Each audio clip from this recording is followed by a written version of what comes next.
Hey guys, got a market update here for you.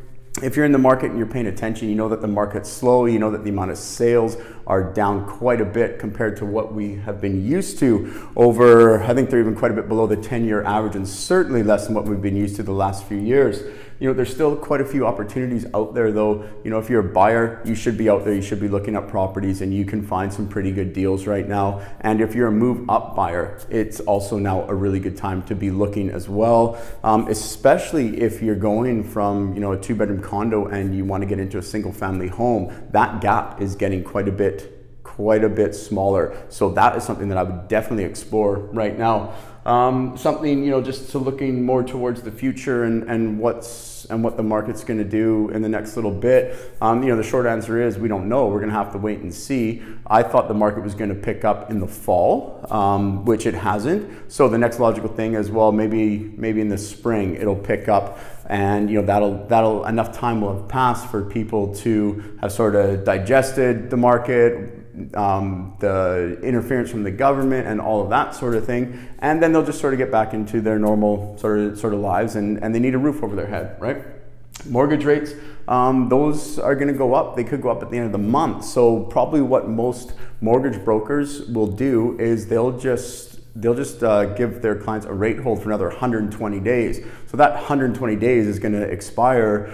When's it going to expire? Sort of end of February-ish. So for those people, there could be a push and certainly some motivation for them to buy before then while they still have the lower rate. And how much of the rate's going to go up, I'm not too sure. But you know, if you're approved for $1 million right now, maybe it's only after the rates go up, it might be closer to 900 or 9.25, something like that. So there could be a fairly significant difference there.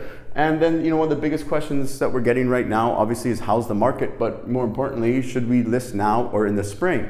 And basically what our role is, or what my role is as an advisor, is to give you as much information as you need to make the best decision for yourselves. So it's going to come down to a personal decision. It's going to come down to timing, what you want to buy, where you want to be, and all that sort of thing. I mean, the short answer is we don't know what the spring is going to bring. We can only tell you what's going on right now, and we can kind of use history to form our opinions of what's going to happen in the future. You know, one thing we know is that Vancouver, whenever there's been a blip, it's always rebounded incredibly well. So again, real estate is a long-term investment. I was having a meeting with a colleague and a couple of clients yesterday, and they heard on the radio that prices are going up in some cases. And when you look at Greater Vancouver as a whole, yeah, some condos and townhouses, it does say the prices are rising, but that's just kind of going more to the point that I've always stressed, is that you must get the information as it pertains to your specific property and neighborhood. Because this is, when you get the stats from the news and the radio, that's a pretty broad blanket statement, and it's, you know, sometimes it's good information, sometimes it's not good information, but you need to get specific information. So if you need that information, or you want that information, whether you're thinking about making a move or you're simply just curious, call me, text, email, I'm happy to help. Cheers.